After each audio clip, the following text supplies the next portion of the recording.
오늘 본문은 부자 청년의 이야기로 이미 여러분 많이 아시는 이야기입니다. 부자 청년이 예수님께 물어보죠. 무슨 선한 일을 해야 영생을 얻을 수 있습니까? 그러자 예수님께서 선한 일에 대한 영역은 하나님의 것이다. 인간이 선한 일을 할 수 없다라고 말씀하시면서 대신에 너희는 계명을 지키며 살아라 라고 말씀하십니다. 이에 부자 청년은 무슨 계명을 지켜야 합니까?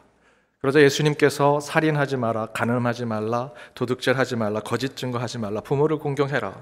그런 얘기를 쭉 하니까 이 부자 청년이 예수님, 저거 다 지켰습니다. 저는 그 계명을 다 이미 제가 하나하나 이뤄냈습니다. 저는 부족한 것이 없습니다. 이렇게 얘기하죠. 그러자 예수님께서 21절에서 내가 온전하고자 할진대 가서 내 소유를 팔아 가난한 사람들에게 주라. 그리하면 하늘에서 보화가 내게 있으리라. 그리고 와서 나를 따르라 라고 말씀하십니다. 그러자 성경이 무엇이라 증거합니까? 22절을 보면 함께 읽겠습니다. 그 청년이 재물이 많음으로 이 말씀을 듣고 근심하며 가니라. 계명 다 지켰습니다. 그러나 예수님께서 너가 가진 것을 다 가난한 사람들에게 주고 너는 나를 따르라 하는 그 이야기에 이 부자 청년은 근심하며 예수님을 떠나갔다라고 성경은 증거하죠. 그 대화의 광경을 보고 또 들은 제자들이 이렇게 얘기합니다. 그럼 예수님, 부자는 천국에 못 갑니까? 그러자 예수님께서 부자가 천국에 가는 것보다 낙타가 바늘귀에 들어가는 것이 더 쉬울 것이다 라고 비유해서 말씀해 주십니다. 그때 제자들이 그럼 누가 천국에 가겠습니까? 그런 정도면 낙타가 바늘귀에 어떻게 들어갑니까? 그렇게도 어려운 곳이라면 아무도 천국에 못 가지요 라고 하죠. 그때 예수님께서 이렇게 말씀하십니다. 그것이 오늘 말씀의 주제인데요, 26절 말씀 함께 읽겠습니다. 예수께서 그들을 보시며 이르시되 사람으로는 할 수 없으나 하나님으로서는 다 하실 수 있느니라. 물론 예수님이 부자의 청년의 대화, 오늘 본문의 말씀에 있는 것은 율법으로든 돈으로든 내가 가진 소유, 내가 가진 능력으로든 하나님 나라에 우리 인간이 갈 수 있는 방법은 없다. 온전한 하나님의 백성이 되기 위해서 우리 인간이 할 수 있는 것은 없음을 깨닫게 하는 것이 오늘 본문의 말씀입니다. 그 가운데 아주 유명한 비유가 부자가 천국에 가는 것이 낙타가 바늘귀에 들어가는 것보다 어렵다라고 하는 이 비유. 이 비유는 부자가 천국에 갈 수 있느냐, 낙타와 바늘귀는 어떤 상관관계가 있느냐, 이런 것에 성경의 몇 구절을 해석하는 것보다 더 중요한 의미가 있는데, 그것은 누구도 하늘나라에 갈 수 없다라는 것이죠. 그 메시지를 주고 있는 겁니다. 그래서 예수님께서 결론적으로 말씀하시는 26절의 말씀대로 사람으로는 할 수 없다는 거죠. 하나님만이 하실 수 있는 것이다. 부자라서 못 가는 게 아닙니다.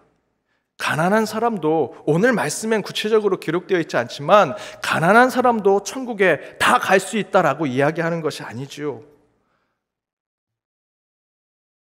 낙타가 바늘귀에 들어가는 것이 그렇게 어려운데 그것보다 더 어려운 게 부자가 천국에 가는 것이다. 그러면 부자뿐만 아니라 누구도 갈 수 없는 것을 얘기하는 겁니다.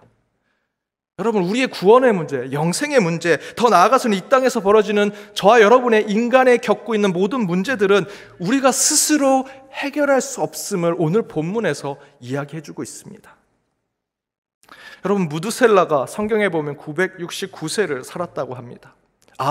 이 말씀을 보고 인간이 한 1000살까지는 성경은 살 수 있다고 얘기하는구나. 우리가 타락하고 환경이 오염돼서 인간의 수명이 줄어들었구나. 성경 잘 읽고 하나님 말씀대로 살면 수명 연장을 할 수 있는구나라는 소망을 주는 말씀이라고 생각하십니까? 아닙니다. 무드셀라가 969세를 살았다라고 하는 이 성경의 메시지는 100년이든 1000년이든 인간은 이 땅에서 죽게 된다는 것을 알려주는 말씀입니다. 제4차 산업혁명을 통해 점점점 우리의 사회가 제4차 산업혁명에 들어가고 있죠. 그 가운데 우리 인간은 100세 인생을 살게 될 것이라고 계속해서 얘기합니다. 수면 연장의 큰 꿈을 우리에게 부어주고 있죠. 100살까지, 120살까지 이제 살 수 있겠구나.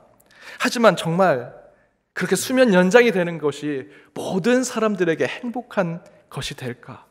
여러분 한번 생각해 보십시오. 제가 신방을 갔더니 이 100세를 이제 1년 앞둔 한 권사님이 이렇게 말씀하십니다. 목사님, 제가 99세가 되면 뭐 합니까? 저는 친구가 20년 전에 다 죽었습니다.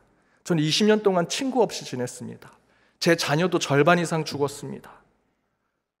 손주, 증손주, 절 알지도 못하는 사람이 그저 와서 형식적으로 저를 바라볼 뿐입니다. 그러면서 이분이 충격적인 얘기를 하십니다. 이제 언제 죽을까 저는 걱정 안 합니다. 죽음이 하나도 걱정이 안 됩니다. 오히려 내일 아침에 일어나는 것이 걱정이 됩니다. 왜 하나님 의미 없는 하루를 제게 또 주셨습니까? 그게 고통스럽습니다. 제게는 충격적인 얘기였습니다. 그래서 저는 그 어르신의 얘기를 듣고 교회가 무엇을 해야 하는가, 특별히 제4차 산업혁명으로 정말 우리 교회가 스마트 요람을 만들어내고 사이버로 성경 공부하고 여러 가지 지금 4차 산업혁명을 통해서 하는 자택에서 예배를 드리고 자택에서 성경 공부하고 자택에서 신방하는 것들을 이뤄내는 것이 우리 교회가 이 4차 산업혁명을 맞이하는 우리 교회 모습인가 라는 생각에 저는 고민에 빠졌습니다. 그건 아니다라고 생각하고 저는 도리어 오히려 지금 이 시대에 교회는 다시 사람을 생각해야 하는구나, 다시 인간을 바라봐야 하는구나 라는 것을 깨닫게 되었습니다. 어찌되었든 이처럼 인간은 100살도 살지 못하는 존재이고요, 수명을 연장해도 그 삶의 가치, 그 삶의 의미를 스스로 세울 수 없는 존재입니다. 4차 산업혁명으로 달과 화성에 가고 유전자 조작으로 생명을 만들어내고 최첨단 과학으로 100세 이상의 삶을 살아가는 것을 우리가 자랑할 필요가 없습니다. 대신에 어떻게 하면 짧은 인생을 살지라도 인간다운 삶을 살 것인가, 참된 존재의 삶이 무엇인가 고민하고 어떻게 하면 이 땅의 삶에 우리가 함께 행복할 수 있는가, 그것이 우리에게 필요하죠. 그래서 저는 오히려 지금 이 시대에 교회와 우리 믿는 자들이 또 예수의 복음이 더욱더 제대로 된 소망이 있는 곳이라고 생각이 듭니다. 세상은 그들의 과학과 이성, 기술과 자본을 어떻게 하면 더 오래 살까를 생각하지만 우리 교회와 우리 믿는 자들만큼은 어떻게 바르게 살까, 어떻게 우리가 함께 행복하며 살아갈까를 생각하는 것, 그것이 교회요, 우리 크리스찬의 신앙이라고 저는 믿습니다. 그것이 바로 우리 주님이 우리에게 사명으로 주시는 하나님 나라에 대한 신앙이라고 할 수 있습니다.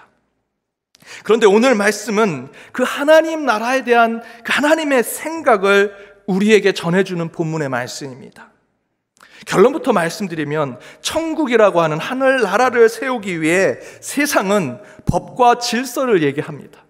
계명과 율법을 얘기하죠. 그러나 예수님은 이 땅에 천국을 세우기 위해선 하나님의 생각이 우리에게 먼저 임해야 된다라고 이야기하고 있습니다. 우리는 보통 어떤 나라, 국가를 세울 때 그 나라의 법과 질서가 먼저 세워져야 한다라고 얘기하죠. 오늘 본문에서 부자 청년 그리고 제자들이 하나님 나라를 세우기 위해 율법을 이야기합니다. 계명을 얘기하지요. 또한 하나님 나라를 세우는데 질서가 중요하고 명령이 중요하다라고 생각해서 오늘 본문엔 이렇게 얘기합니다. 예수님, 부자가 천국에 못 가면 누가 천국에 가겠습니까? 여러분, 이 제자들의 반응이 무엇을 뜻합니까? 부자가 있어야 나라도 세울 수 있다, 힘있고 능력 있는 사람이 있어야 천국도 세울 수 있는 겁니다. 예수님, 제자들이 이렇게 표현하는 겁니다. 여기서의 부자는요, 단순히 재물, 돈이 많은 사람을 얘기하는 것이 아니고요, 나라와 국가의 법과 질서를 지키면서 적절한 의무와 권리를 주장하면서 내가 가진 능력만큼 내가 권리를 찾겠다라고 말하는 사람들을 이야기하는 겁니다. 부자 청년이 그런 거죠. 오늘 본문 앞부분에 무슨 얘기를 합니까? 예수님, 천국을 위해서 제가 계명을 다 지켰습니다. 율법을 다 지켰습니다. 나라와 국가에 필요한 법을 다 지켰고 질서도 다 준수했습니다.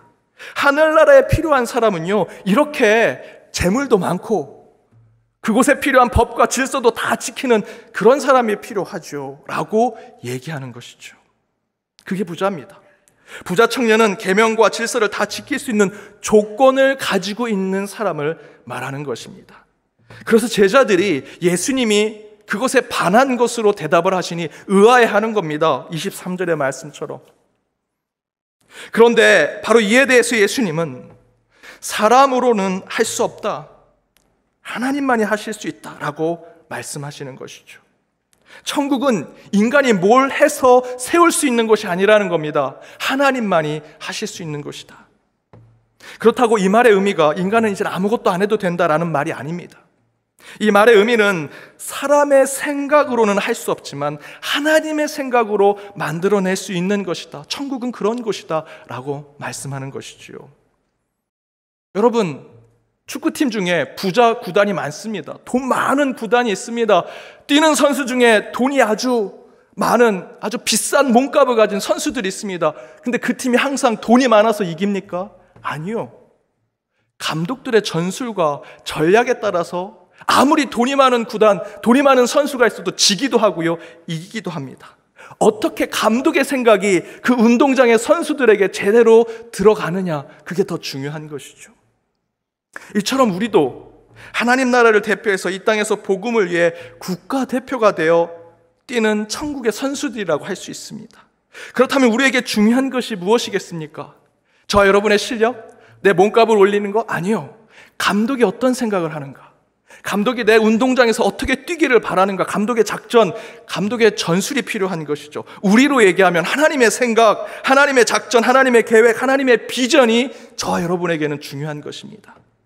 그분의 생각과 계획대로 우리가 움직이고 행동하고 살아간다면 분명히 우리뿐만 아니라 우리 주변에 있는 많은 사람들에게도 천국을 경험하게 할 수 있을 것이고 하나님과 함께 그 천국을 세워갈 수 있을 것입니다.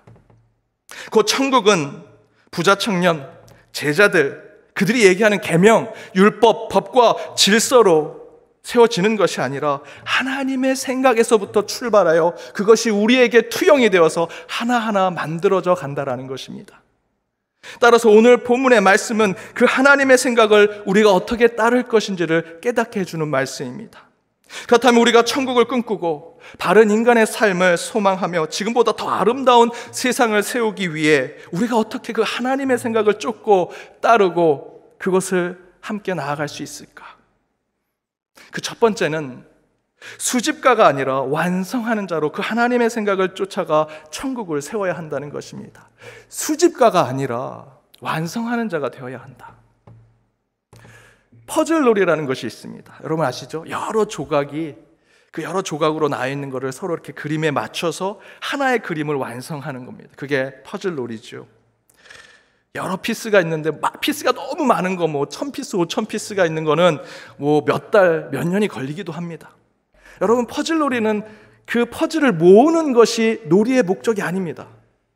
퍼즐을 가져와서 적당한 곳에 놓고 처음에 퍼즐을 만들었던 그림을 그렸던 그 사람의 생각대로 그 하나의 그림을 완성하는 것이 퍼즐놀이죠. 그게 목적이죠. 그런데 우리는 때로 그 퍼즐을 모으는 것만, 어린아이와 같이 그 퍼즐을 모으는 것에만 기뻐할 때가 있습니다. 오늘 본문에 보면 부자 청년이 무엇이라 반복하면서 말합니까? 18절, 19절에 보면 무슨 계명을 지키면 됩니까? 예수님께서 여러 계명을 얘기하죠. 살인하지 마라, 간음하지 마라, 도둑질하지 마라, 이웃을 사랑해라, 거짓 증거하지 마라, 부모를 공경해라. 저 그거 다 지켰습니다. 저 그거 다 했어요. 다 수집했어요. 라고 얘기하죠. 제자들은 예수님과 부자의 청년의 대화를 듣고 몇 번이나 반복해서 얘기합니다. 성경엔 2번이나 반복되어 있지만 성경 곳곳을 보면 제자들의 이런 아주 시니컬한 냉소적인 질문이 나옵니다. 그럼 누가 구원 받습니까? 우리 예수님 다 버리고 쫓았는데 뭘 얻을 수 있습니까? 우리 어떤 자리 줄 겁니까? 예수님, 이 얘기가 반복되고 있죠. 이 모습은 마치 저와 여러분과 같은 현대 그리스도인의 잘못된 신앙의 모습을 보여주고 있습니다. 하나님, 저 이렇게 다 순종했어요. 교회에서 시키는 거 다 했어요. 큐티도 잘하고 기도도 잘했습니다. 계명 몇 가지 지켰는지 정말 많아요. 마치 커피 전문점에서 여러분 커피 하나 사면 도장 찍어주는 거, 요즘 도장 많이 찍어주죠. 10개 사면 공짜. 마치 그렇게 저희들이 신앙생활하고 있는 겁니다. 하나님, 저 신앙 선행 10개 했습니다. 교회에서 말하는 거 20개 실천했습니다. 그거 다 채웠습니다. 우리의 신앙의 행위가 어떤 선행과 종교적인 공로를 수집하는 것에만 머물러 있다는 거예요. 하나님 나라는요, 스티커 몇 개 붙이고 신앙카드에 도장 몇 번 찍어서 천국에 들어가고 그런 천국을 만드는 것이 아닙니다. 앞에서 말씀드린 대로 하나님 나라는 하나님의 생각이 우리의 삶 가운데 나타나야 돼요. 따라서 우리는 하나님이 원하시는 것을 수집하는 것에 머무는 것이 아니라 더 나아가 그 행동이 하나님의 생각과 일치하고 같은 방향으로 가고 있는지를 늘 염두하면서 하나님의 전술, 하나님의 작전, 하나님의 비전과 계획에 맞춰 하나님의 뜻을 완성하는 자가 참된 그리스도인이다라는 것입니다. 화련점정이라는 말이 있죠. 우리 신앙도 이와 같습니다. 그림에 용의 눈동자를 그려야만 그 그림이 완성되는 것처럼 우리도 마지막 우리의 사명의 조각을 쳐야 하나님의 생각이 완전하게 이루어지고 그 하나님의 뜻을 우리가 쫓아가게 되는 것이죠. 사랑하는 여러분, 성경에 좋은 구절들 많습니다. 그래서 여러분 수십 개, 수백 개 외우시는 분들도 계시고요. 스마트폰에 여러분 노트에 많이 적어 놓으신 분들 계십니다. 그런데 문제는 여러분 그렇게 모아둔 성경 말씀 다시 읽고 여러분의 삶에 실천하십니까? 수집만 하시는 거 아닙니까? 유튜브 많이 보시죠? 볼 때마다 좋은 목사님들 설교들 저장해 놓습니다. 좋은 기독교의 컨텐츠들 또 좋아요, 구독하고 다 저장해 두죠. 좋습니다. 문제 없죠. 문제는요, 그렇게 모아둔, 수집해둔 그것에 그 좋은 많은 목사님들의 설교, 좋은 기독교의 컨텐츠 얘기하는 것에 여러분 그 말씀과 그 복음대로 살아가고 계십니까? 여러분, 우리가 신앙의 수집가가 되면 안 됩니다. 수집한 그 말씀을 하나님의 생각대로 우리의 신앙의 삶에 실천하고 완성할 때 바로 그때 우리는 천국의 삶을 누리게 되리라 믿습니다. 여러분, 하나님의 생각을 수집하는 것에 머물지 마시고요, 그의 생각을 실천하고 그 주님의 뜻을 행동으로 옮길 때 천국의 삶을 이뤄가는 저와 여러분이 되기를 주님의 이름으로 축복합니다. 두 번째는 떠나가는 자가 아니라 남아있는 자가 될 때, 그 남아있는 자로 하나님의 생각을 쫓아갈 때 천국을 이루는 것이다. 떠나가는 자가 되면 안 된다. 남아있는 자가 되어야 한다는 것입니다. 수많은 하나님의 계명을 지켰다고 자랑하며 자신이 수집한 선행과 공로를 이야기한 그 부자 청년에게 예수님께서 그래, 너가 가지고 있는 그 재물을 다 가난한 자들에게 팔아서 가난한 자들에게 주고 너는 나를 따르라고 말씀하죠. 그러자 이 부자 청년은 근심하면서 떠났다라고 증거합니다. 이 부자 청년은요, 떠난 자입니다. 그런데 여러분, 이 말씀을 듣고 근심하지 않을 사람이 어디 있겠습니까? 여러분에게 성전에서 혼자 기도하고 있는데 예수님께서 너의 모든 거 다 팔고 나를 따르라. 아, 예, 드디어 하나님 부르셨군요. 그럴 분 계시겠습니까, 여기? 난 아니야. 오늘 말씀 읽으면서 다 그럴 겁니다. 나는 부자가 아닌데, 난 부자 청년하고 똑같을 수 없어. 부자 청년하고 감정이입이 되지 않아. 이 자리에 대부분 다 그러시죠. 그런데 여러분 가운데 편하게 물을 마신다면, 편하게 물을 마시지 못하는 10억의 사람들보다 여러분은 부자고요, 하루에 1,000원 이상 생활을 하고 살아간다면 여러분들은 1,000원 미만으로 살아가고 있는 세계 12억 사람들보다도 부자입니다. 또한 아침에 일어날 때 건강하게 일어나신다면 이번 주를 넘기지 못할 세계 인구의 100만 명의 임종을 앞둔 사람들보다 여러분이 건강으로 부자입니다. 만약에 여러분이 냉장고에 먹을 음식이 있고 입을 옷이 있고 잠잘 수 있는 지붕이 있는 집이 있다면, 의식주가 해결돼서 살아간다면 세상의 75%의 사람들보다 더 부유하고 넉넉한 삶을 살아갑니다. 여러분 부자입니다. 오늘 말씀을 읽으면서 부자 청년은 아니야, 난 제자인가 생각하실지 모르겠지만 여러분은 다 부자입니다. 부자 청년과 똑같은 마음으로 오늘 말씀을 읽으셔야 합니다. 그런데 저희도 똑같은데 저희는 지금 여기에 남은 자로 앉아 있고요, 부자 청년은 떠났습니다. 왜 차이가 날까요? 부자 청년이 더 부자니까, 돈이 많으니까. 저도 20여 년 목회하면서 우리 성전에, 우리 신앙의 공동체 가운데 이 부자 청년보다 더 부자인 성도님들 많이 만나보았습니다. 하지만 그들은 떠나지 않았습니다. 남아있는 자로 계셨습니다. 늘 세상에서는 수백 명, 수천 명의 고개를 숙이는 사장님이고 잘 나가는 분인데 교회 와서는 그분이 고개를 숙이면서 이곳에서 남아있는 자로 믿음을 지키셨습니다. 재물의 액수가 중요한 것이 아니죠. 우리도 부자 청년과 다를 바 없습니다. 그런데 왜 우리는 떠나지 않고 남아있는 자로 이곳에 있을까? 그 이유는 성경의 부자 청년은 예수님께서 21절의 말씀 속에서 내 소유를 다 팔아 가난한 자들에게 주라고 하는 그 지점에서 하나님을 생각한 것입니다. 지금 노랗게 나와 있는 그 말씀의 이 부자 청년은 하나님의 마음을, 하나님의 생각을 생각한 거죠.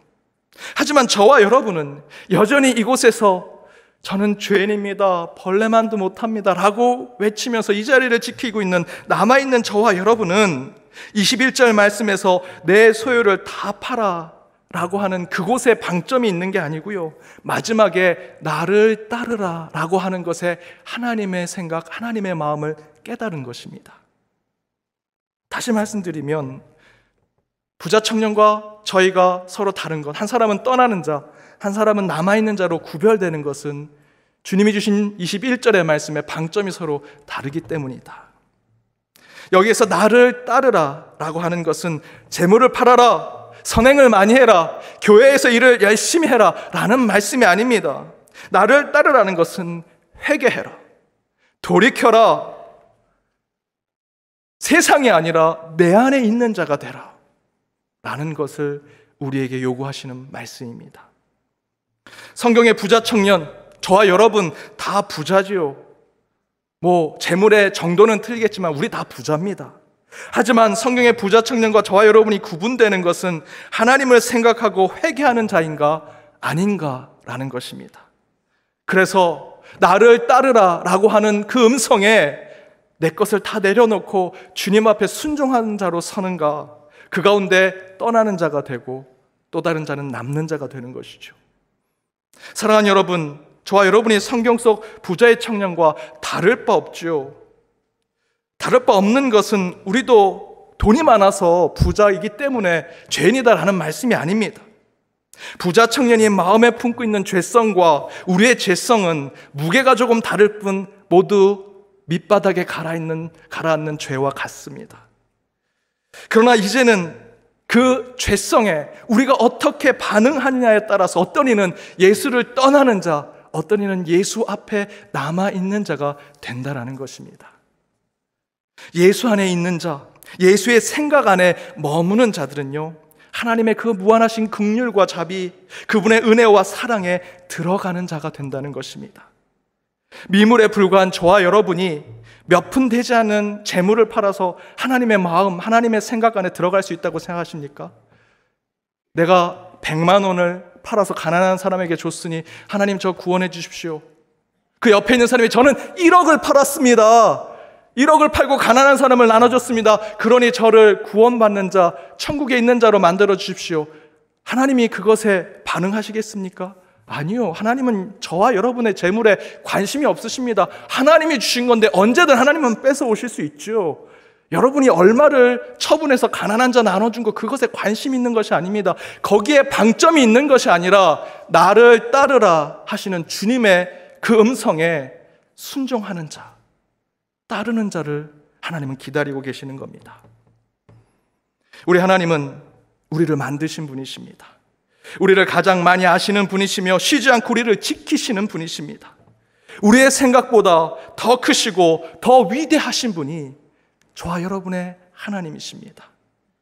따라서 오늘 이 시간 하나님을 찬양하고 경배함으로 항상 하나님을 생각하며 나아갈 때 저와 여러분은 주님 앞에 서 있는 남아있는 자가 되리라 믿습니다. 그렇게 천국의 삶을 누리는 저와 여러분이 되기를 주님의 이름으로 축복합니다.